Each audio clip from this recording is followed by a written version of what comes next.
Uh, dear fourth semester students, so today I will be giving the first session on machine tool technology. So it is important from your part that you have to note down that due to COVID-19 pandemic, the examinations of third semesters have been postponed. So till further instructions, you need to go through the fourth semester subjects which all the faculty members are going to give online presentation, and you require to log in onto the Anthropic app to view all our videos, and definitely there will be no repetition of the chapters which we are going to take in the form of online, and whatever the notes required will also be put in Anthropic app or in a Google Classroom, wherein you can download and start writing the notes whichever that you need, and whichever we are going to finish one by one. So let me start with the subject, that is machine tool technology. So as the name itself indicates, it is basically you are going to learn in this particular course in connection with the machine tools and how best the machine tools can be utilized in industries for the machining purpose. Because whenever you are going to see any job or a component, it has to be first machined so as to give a particular shape, so as to give a particular dimension as per the requirement. Even it can be a part of a machine tool itself. So in general, we can say that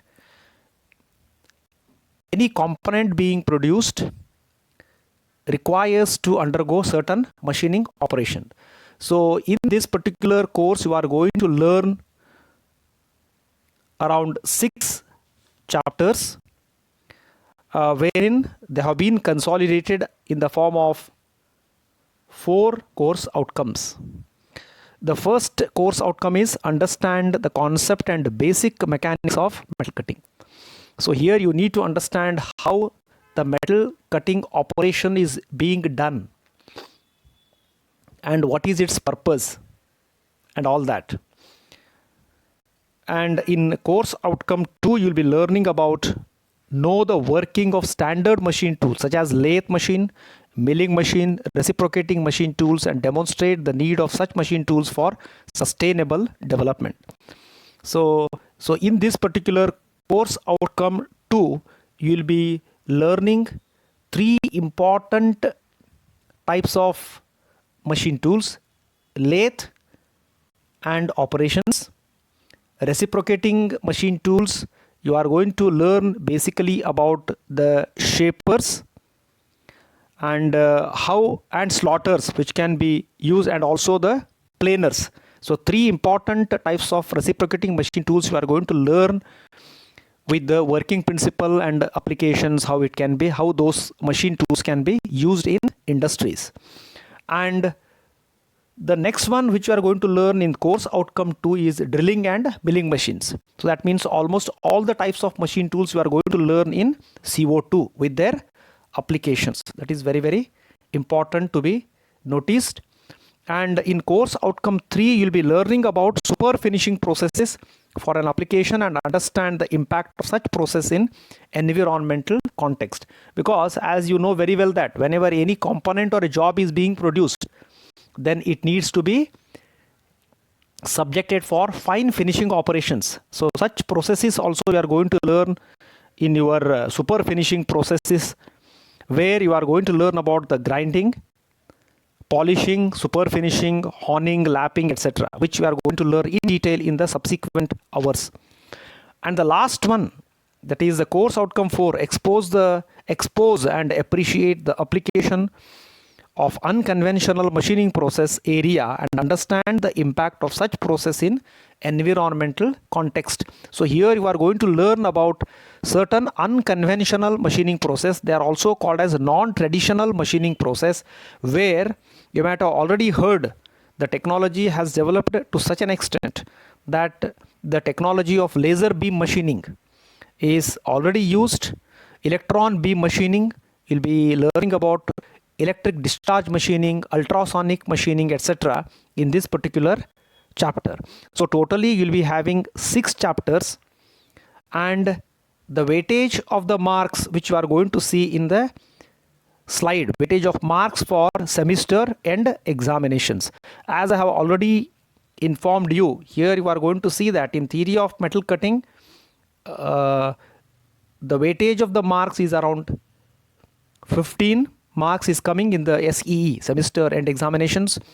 Lathe and operations 30 marks, reciprocating machine tools 30 marks, drilling and milling machines 40 marks, super finishing processes is 15 marks, non-conventional machining process 15 marks, and total is 145 marks. So in that you require to answer for 100 marks only in the semester and examinations.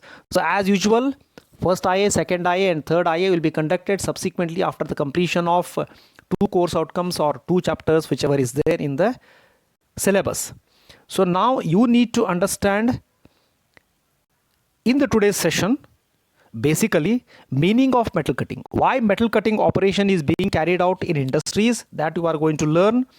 Then metal removal processes is the second concept which you are going to learn today, and what is the purpose of metal removal or what is the purpose of metal cutting, whatever is there, and theory of metal cutting means mechanics of metal cutting, which you are going to learn in today's session. So let us start with the meaning of metal cutting. As I have already told, whenever any metal component is to be produced in industries, it requires to undergo different shapes and dimensions. Okay, those different shapes and dimensions or the sizes are given by various metal working processes or metal cutting processes. So basically there are 2 types of metal cutting processes which are commonly used in industries. The first one is non-cutting process. So in your workshops, you already done forging, you have done sheet metal, you have done fitting. In all these things, in almost all these things especially, they are called as non-cutting process, because here we are not going to remove any material as such, but the shape and size can be given. For example, if you take a simple example of a forging where the metal is heated to a certain temperature below its melting point, then you are going to hammer it either by mechanical means or by computer means or by automatic machine, whatever is there.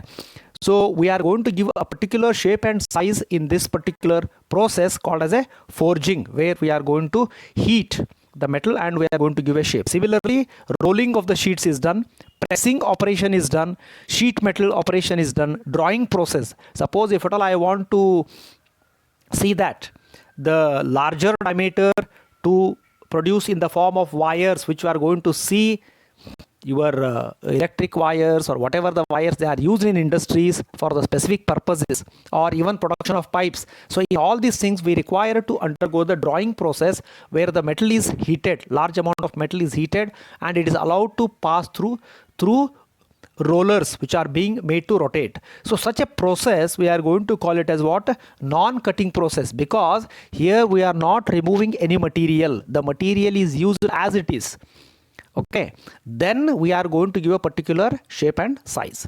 So that is why the examples are coming up as forging, rolling, pressing, sheet metal, drawing process or drawing operation, etc. And the cutting process, which is a very commonly used, that's called as a cutting process, removal of excess metal by a cutting tool. So in this case, what happens? There are three important elements actually. We require to have a machine tool, we must have a cutting tool, then we must have a workpiece.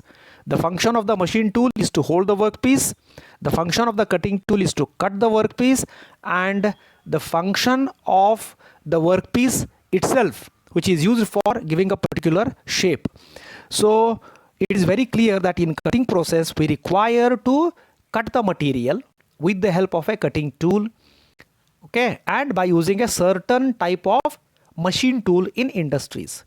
So the operations done on all types of machine tools using cutting tool like turning, milling, drilling, shaping, in all these things we require to use a cutting tool and a certain type of a machine tool to carry out the machining operation or to remove the excess material from the given raw material. Now, if you are going to see a particular sketch here, just I have explained the definitions. A process of removing excess material from the raw material in the form of metal chips. So we know very well that in a cutting process we require to cut the material from the raw material to a specific shape and size or dimension which we need. So in such a case, whenever we are going to cut in a particular type of machine tool, the cutting tool is used, and that cutting tool is going to remove the material in the form of chips, CHIPS, because again we are going to discuss in detail about this in the coming classes. Okay, the metal being cut by the relative motion between the workpiece and the hard edge of a cutting tool. How the metal is being cut? There should be a relative motion between the workpiece and the hard edge of a cutting tool. So as you are going to see a simple figure here, these are the various metal cutting operations which are being carried out in various types of machine tools. So if you are going to see in the first case, so here basically what we are going to do, the workpiece is made to rotate and the cutting tool is fed like this, then the material is removed. So this is the commonly used type of operation. This is a commonly used type of operation in a lathe machine. In a lathe machine, we are going to hold this workpiece, then it is made to rotate, then the cutting tool is fed like this and the metal is being cut. The excess material is removed in the form of metal chips. Similarly, as you are going to see in the second one, this is called as a shaping operation. Here the workpiece is held on a reciprocating work table, then the tool is made to move in either directions, which you are going to see in the next one. And the third one, wherein the drilling operation, the third one is a drilling operation where the twist drill is made to give it is made to feed into the workpiece which is stationary generally, and it is rotated and it is fed into the workpiece. Especially this operation is used for the purpose of drilling of a hole or a increasing the diameter of the hole, that is by using the boring machines or a boring tool. And the next one which you are going to see here is the milling operation. Here you are going to, and whatever the cutting tool which you are going to see, this is called as a milling cutter. This is called as a milling cutter, which is made to rotate and the workpiece is fed. So in all these operations, and the last one is called as a grinding operation, which you are going to see. This is called as a grinding operation, wherein the workpiece is here and the grinding wheel is made to rotate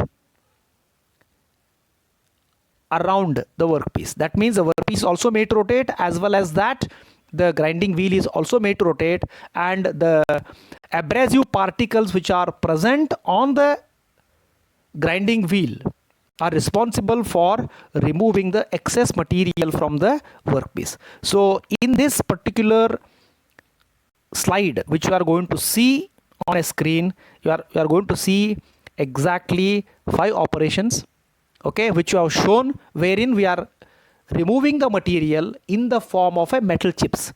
So that is why it is called as what? Cutting process. In the non-cutting process, we are going to give a particular shape by heating, and we are not going to remove the material by using a cutting tool in case of non-cutting process. But in case of metal removal process, as the name itself implies, that it means cutting process, we require to use the different types of cutting tools to carry out different operations. That is what we are going to see in this particular slide, which is important. Now let us have an understanding about what is the purpose of metal cutting operation. Just we have discussed that any engineering component being produced means what? Which is having major applications for in case of industries, which can be a part of a machine tool. That means the gears are used, bearings are used, different types of cutting tools are used, screws and nuts, etc. are used. So all these components are generally produced first by casting or forging. The first operation is casting. So we require to prepare a mold. In foundry industries, they are going to prepare the mold, then they are going to pour the molten metal, allow it to solidify to give a particular shape, but it is having totally a rough surface finish, so it has to be machined. So that is why the main purpose is to give the accurate dimensions and a fine surface finish to the engineering components like gears, bearings, tools, screws, nuts, etc. So that is why that is the main purpose of a metal cutting. And by this what happens? Even sometimes there may be a need of giving a very fine finishing, that is super finishing operations like your honing operation, lapping operations like that, or buffing operations, which we are going to study in the subsequent chapters. So here you need to understand that it is very important that any component which is having an application as a part in a machine tool or any component of a, in case of an industries, it needs to undergo the finishing operations. So for that purpose, it makes the product to what? To fulfill the functional requirements. Whatever the requirement of a particular component is there, it is going to satisfy. For example, if you are going to take the gears, it has to be finished. It has to be perfectly finished. Then only it can provide what? A very less friction when it is going to transmit the power from one shaft to the other, along with whatever the heating treatment process is there, which you also learnt in your workshop technology. Similarly, it improves its performance. Basic, the product, whatever is there that is being produced, its performance can be improved. And prolong its service means what? The life of that product will also be improved. That means there are three important purposes which are being satisfied by using the metal cutting operation. That is very, very important to be noticed here. And the next one, we know that the main purpose of removing the material, excess material from the workpiece is to give a perfect shape, fine accuracy, perfect dimension, so that it is going to satisfy its function properly when it can be used as a part of a machine tool or whatever is requirement is there. So now let us have a very interesting slide here.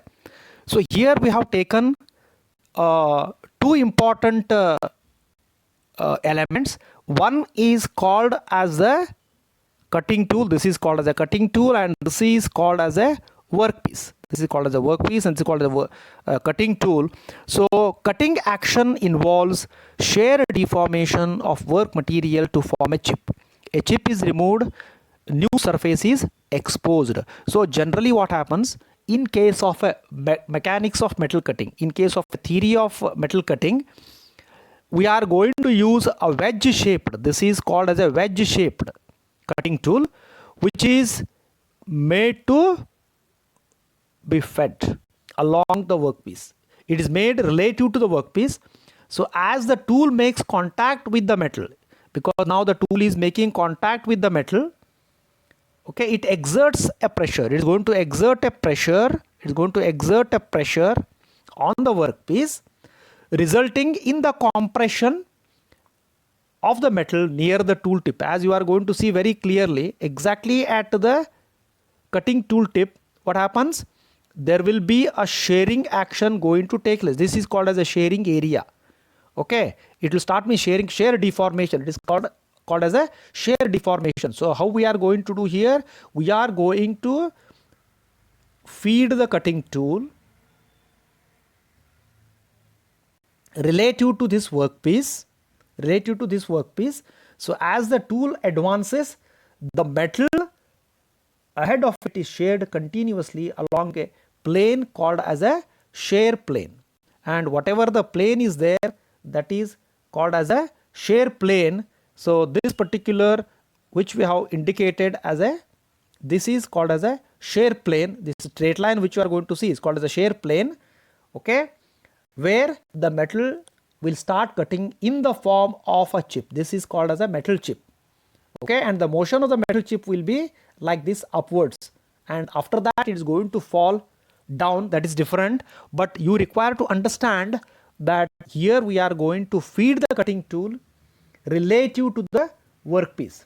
This shear plane is actually, whatever this shear plane is there, this is a narrow zone. Whatever the zone is there, area is there, it's very narrow and extends from the cutting edge of the tool surface of the workpiece. It starts extending like this. The cutting edge of the tool is formed by two intersecting surfaces. One is called as the rake surface and another one is called as a rake angle, okay, and most of the cutting processes are going to be carried out by this particular, in this particular way, where the cutting tool is fed relative to the workpiece. But in this case you need to understand whether we are going to use a single point cutting tool. Now whatever the sketch which we are going to describe, this is having a single cutting edge, okay, only one cutting edge is there which is responsible for providing the cutting operation in the form of a chip which you are going to see here. And in subsequently there is a need of using the multi-point cutters. Multi-point cutter means what? It may be a milling cutter or a drill bit or a broach, which can be regarded as a multi-point cutting tools, wherein we are going to use the same process. Same process means what? Again there will be a contact between the cutting edge of the cutting tool and the surface of the workpiece, which is called as the shear plane, and the metal is removed in the form of a metal chips. That is very, very important. So this is how the process of cutting takes place. Now along with this, I am also going to attach a very important video along with this, okay. You can just go through that so you can have still more better understanding about how the mechanics of metal cutting takes place and how the metal chips are being formed. So in the next session we'll be discussing in detail again, okay, how this actual cutting operation is going to take place, like types of cutting methods, how actually the cutting method, different cutting methods can be used for giving a particular shape and size for the raw material. So that all we are going to discuss. So now I am ending this session, but along with this video I have attached one more video. You have to see this, and every student has to see this particular all sessions of all subjects you have to attend compulsorily, because all your attendance will be given to the board. So that is why you be serious, start attending the classes regularly, and at the same time require proper care. As you know, due to COVID-19 pandemic, okay, the number of cases are increasing, especially in this month of May. I think mid of May it will be very highest peak in Karnataka state. So even in Belgaum also it is increasing. So don't you go for what? Whenever you are going outside, wear mask. Wearing of mask is compulsory. Keep some social distance, okay, and sanitize yourself when you are going outside, when you come home, for your own safety, and even take care of your parents too. Okay, with this I am going to finish the first hour of the MTT subject, and second hour I am going to inform you, and I am going to take day after tomorrow with the timing I am going to put in a WhatsApp. Every student, and whatever the notes are there, the notes of this is already put up in your Anthropic app. So you require to log in, and every student has to write in a separate notebook the notes which were already sent in this particular app. Okay, there will be no repetition of the chapters which we are going to finish day by day. So please be serious. You just go through all the videos which we are sending live as per the scheduled timings, and listen to the videos and try to write all the notes, whatever the notes which we are going to provide in the app itself. Okay, with this I am finishing the first session. Thank you.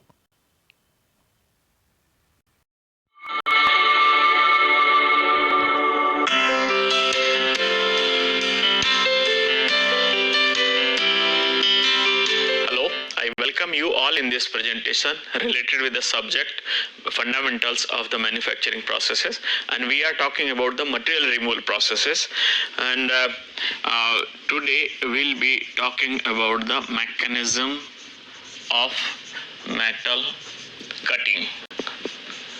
But before going into this mechanism aspect, as I've said, there are three important parameters like cutting speed, which leads to the formation of the generatrix.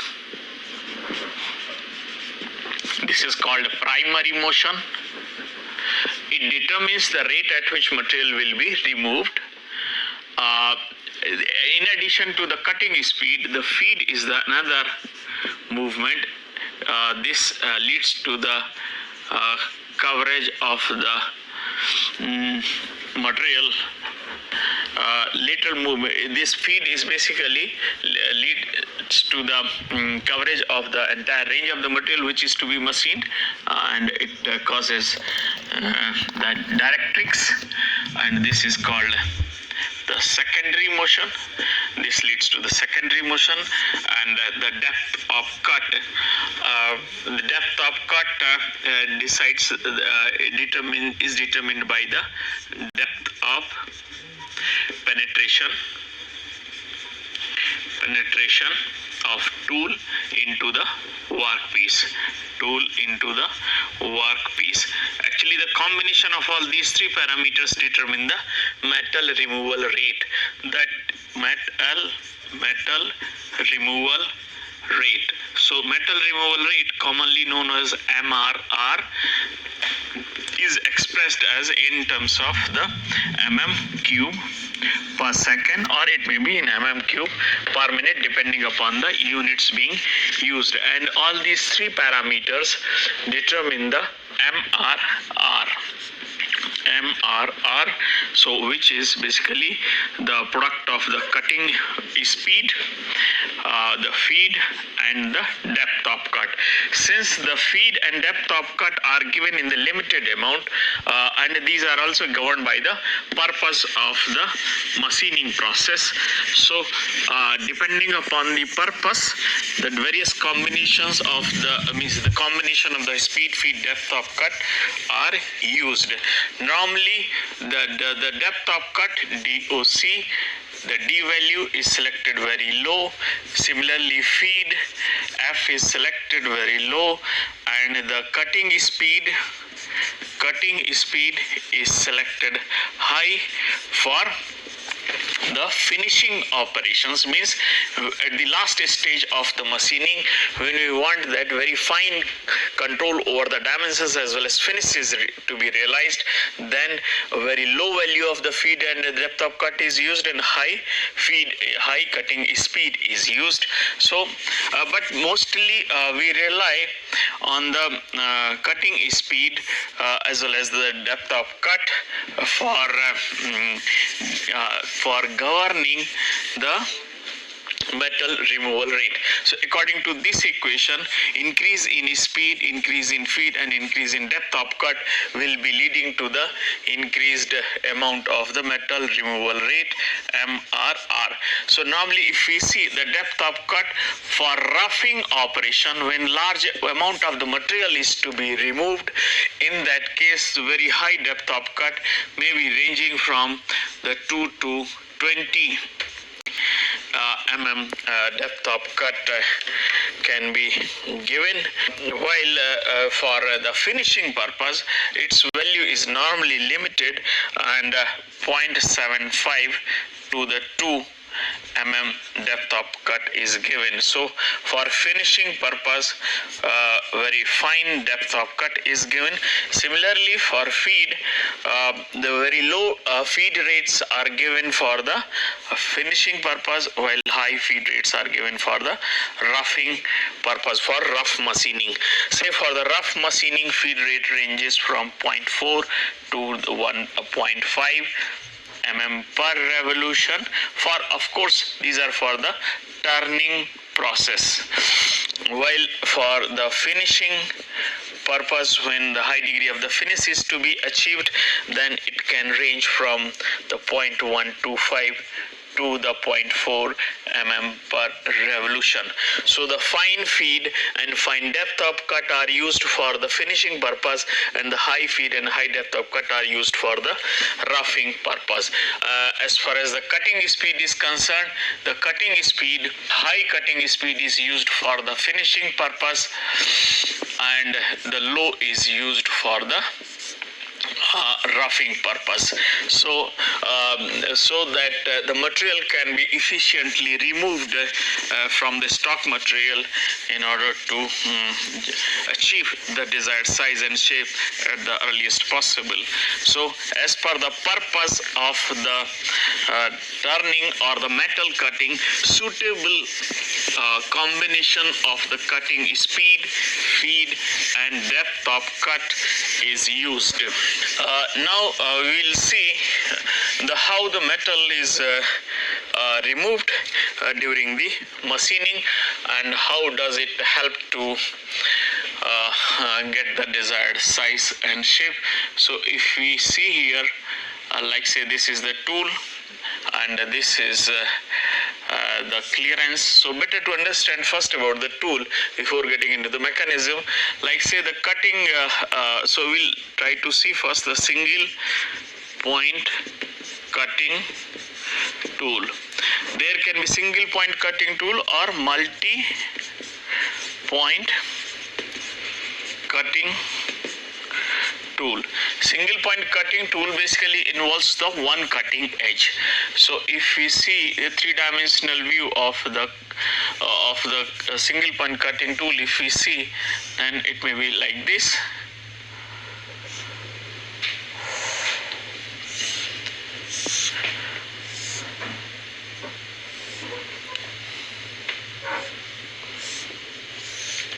Yeah, so these are this is basically shank. It may be made of the high speed steel or like cast cobalt alloy or any other material, and this end is subjected to the tool grinding process so that the different surfaces can be generated.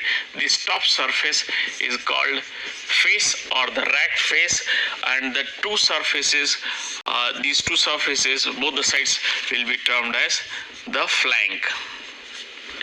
And there are two cutting edges. One is this, so this is called the side cutting edge, side cutting edge, and this is end cutting edge, end cutting edge.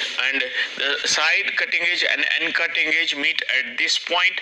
This is called the nose of the tool, and the nose of the tool is not pointed, but some kind of the radius is given so that it gets the desired strength. So the radius given to the nose is termed as nose radius, and basically the side cutting edge, and this is the cutting edge mostly which interacts with the workpiece.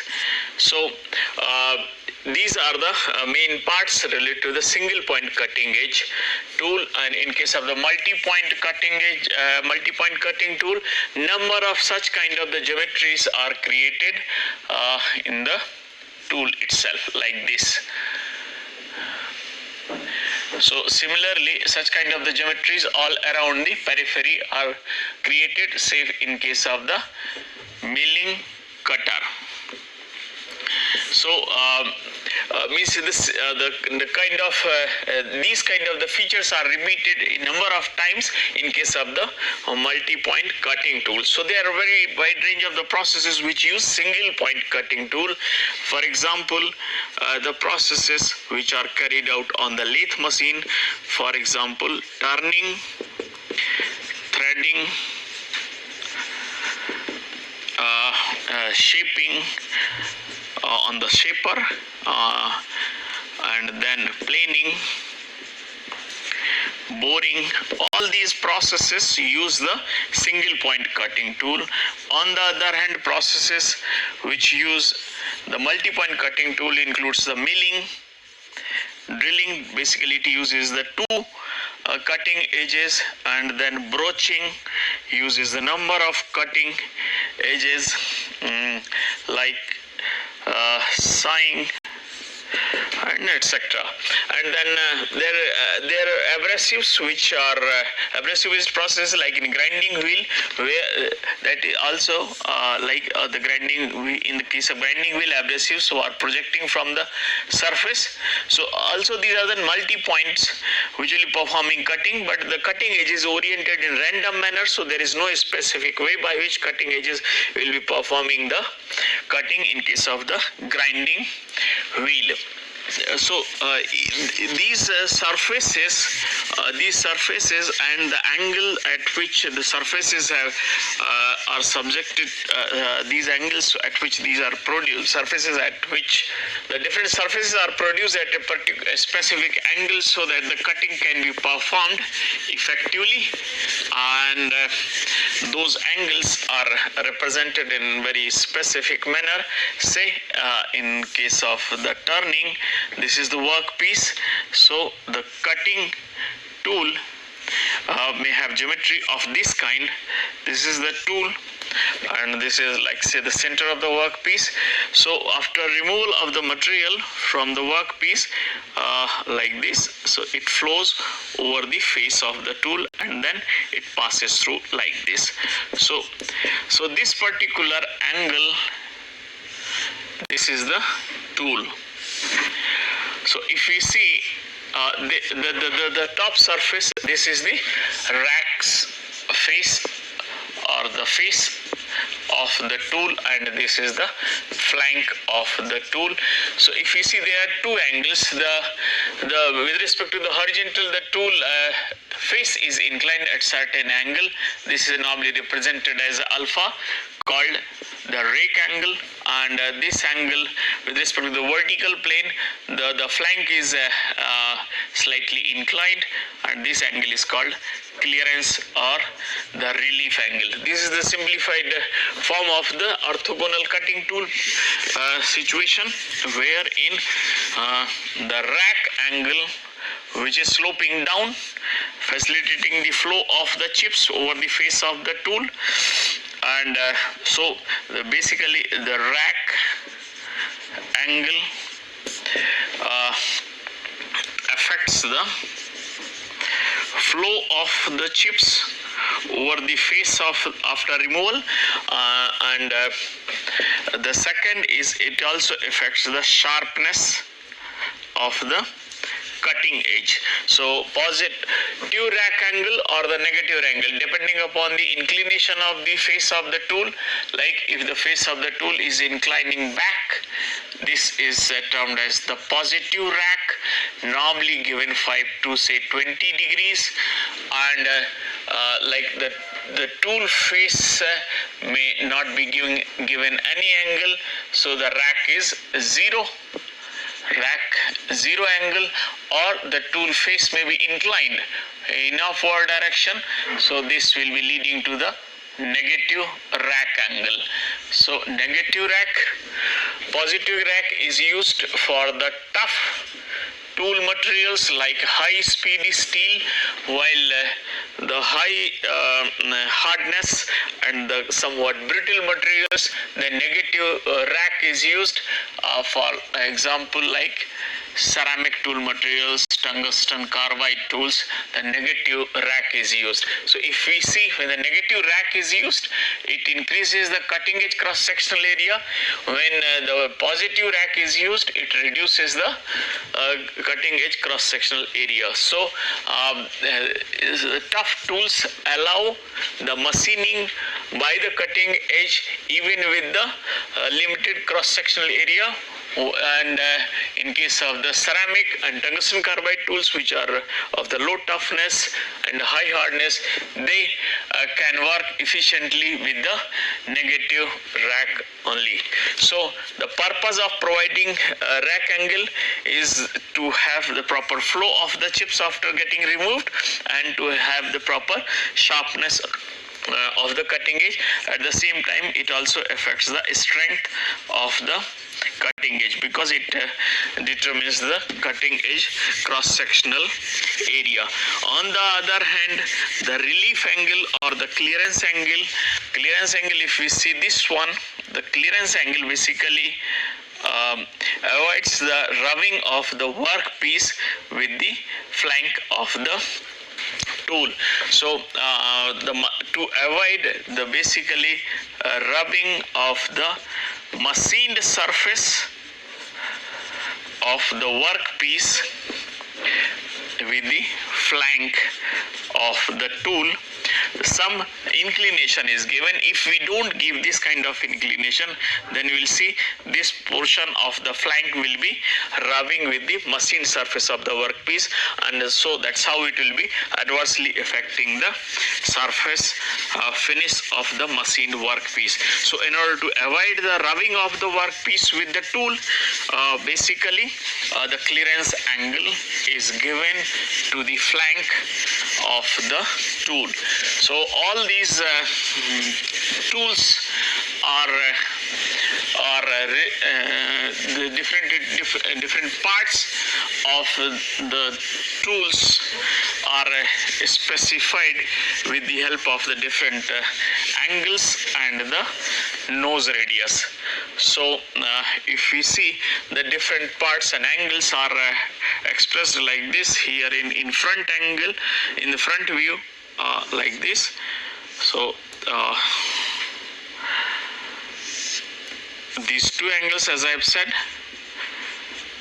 back rake angle, and this is and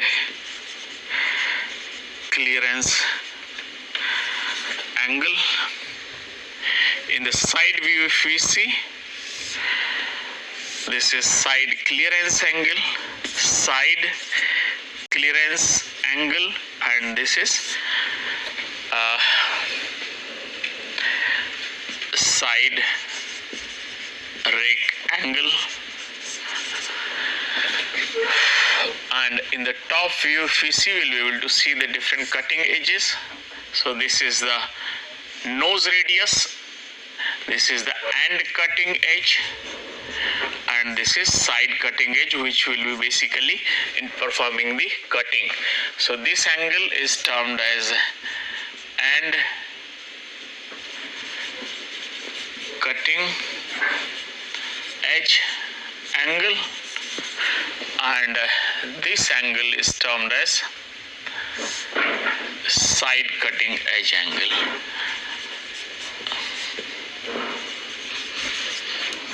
Edge angle. So basically all these angles are of the tool. When we'll be able to see when the tool, single point tool, is seen from the different angles. So these 6 angles and the nose radius, which will be nose radius, which is connecting the end cutting edge and the side cutting edge, are expressed in very sequential manner, so that the tool features and the tool geometry can be specified with the help of the tool signature. Tool signature indicates or shows the tool geometry of single point tool, wherein the different angles and the nose radius are written in a specific sequence, which includes, tool signature basically comprises 7 elements, wherein we have 6 angles and 1 radius. So radius of course is written in mm and angles are written in degrees. So it starts with the back rack angle, then side rack angle, and clearance angle, side clearance angle,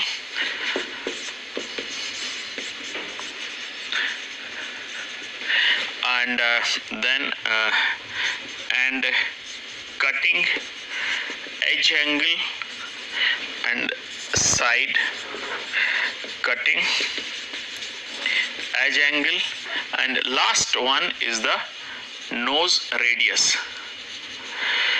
So as I have said, these are the different angles which are written in this particular sequence only, and at the end we have the nose radius. So back rack angle, like say, these may be mentioned as a 10,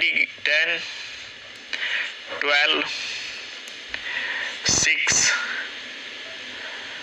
4, 8, 10 and 3.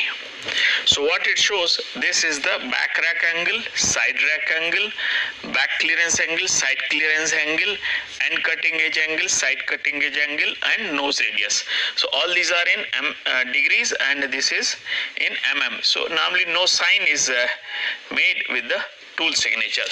So when we mention that these numbers in a specific sequence, it indicates the specific angle of the tool.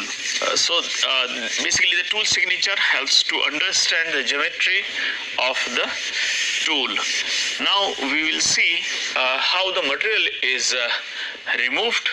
So say this is the tool, single point tool, and this is the this is the rack face of the tool, and this angle is termed as rack angle, as I have just mentioned. Rack angle normally expressed using alpha, and this is the clearance angle, and basically this is the flank, or you can say this is face.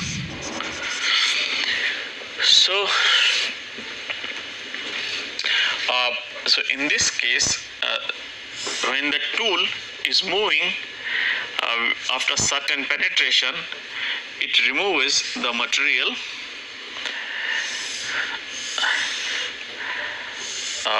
like say this is the machined surface, this is the flank, and this is the rack, this is the rack angle alpha. So a material, when the tool is moving with respect to the stationary workpiece, the material ahead of the cutting edge is subjected to the deformation like this. This deformation is very plastic near the cutting edge, and it is elastic away from the cutting edge. So when the material is stressed ahead of the cutting edge beyond a certain limit, then material along a particular plane called a shear plane, this plane material gets sheared off, and when it gets sheared off, it is removed, and then it starts moving over the face of the tool. So if we see this one, the depth of cut and the kind of the chip which is being formed in this case, that will be significantly different. Like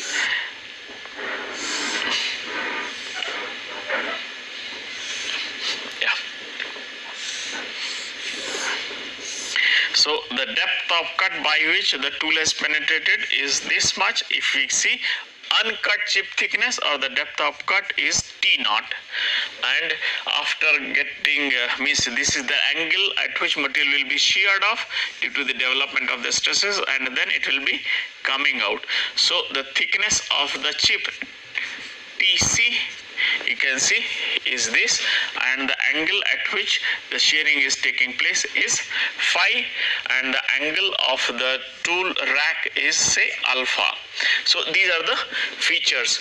So if we compare here, the depth of cut which was given to the tool is T naught, and divided by the thickness of the chip TC. This is the thickness of the chip is always greater than the thickness of the uncut chip thickness or the depth of cut which was given, because the shearing is taking place at a certain angle. So material is strained actually a lot in course of the machining process. So the ratio of these two is now termed as the uncut chip thickness,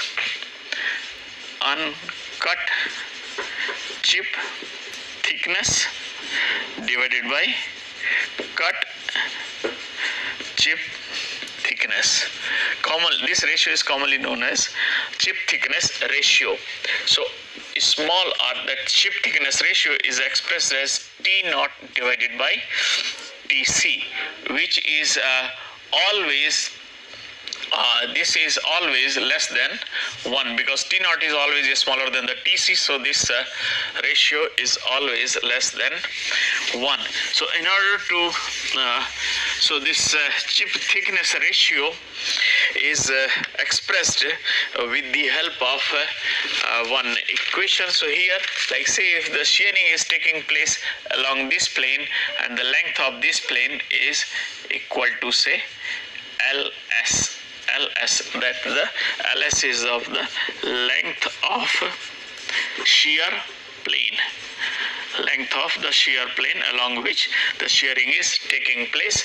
Then the T naught and the TC can be expressed in terms of the LS and the angle phi and the alpha, so which we can write as a T naught as a chip thickness ratio LS sine phi divided by LS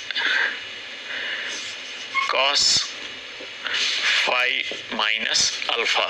So here this we can, after the rearrangement of this one, what we get basically tan phi is equal to R cos alpha divided by 1 minus R sine alpha. This is one of the very commonly used equation for determining the angle at which the shearing will be taking place during the machining. So like say this is the tool, if the shearing is taking place, and this is the chip which will be coming out. So if the shearing is taking place along this plane, then the shear plane length multiplied by the width multiplied by the shear strength of the material, like say Fs, this combination will give us the force required for the shearing. So if the shear for a given depth of cut, if the shear plane angle is low, that is this, then shear plane length will increase, which in turn for a given width and shear strength, it will increase the force required. So the low shear plane angle will result in the greater area to be sheared off, and so which in turn will be increasing the shear force which is required. So and this this angle phi or the shear plane is found a function of the tool rack angle alpha and chip thickness ratio. So if we have idea about the chip thickness ratio, if we have the tool rack angle, then we can determine the shear plane angle. Efforts are always made in order to increase the shear plane angle so that the shear plane length can be reduced, which in turn will help in reducing the power consumption or the force required for the shearing shearing purpose. Similarly, when the material passes through the shear plane, it is strained severely. So the shear strain induced in the material in course of the shearing, so shear strain induced in the material due to the shearing is expressed with the help of one equation which is written as tan phi minus alpha plus cot phi. So this equation can be used for calculating the strain which will be experienced by the material when it passes through the shear plane in course of the removal of the material by the shearing action during the machining. So during the machining, basically the cutting edge of the tool presses the material. Cutting edge of the tool presses the material first to the plastic deformation. Material which is next to the cutting edge is subject to the plastic deformation. One which is away from the cutting edge is subject to the elastic deformation. And when the stresses in the material head of the cutting edge exceeds the particular limit of the shearing, then it gets sheared off. Now I'll summarize this presentation. In this presentation I have talked how can we get the metal removal rate and how the metal is removed in course of the shearing and how the shear plane angle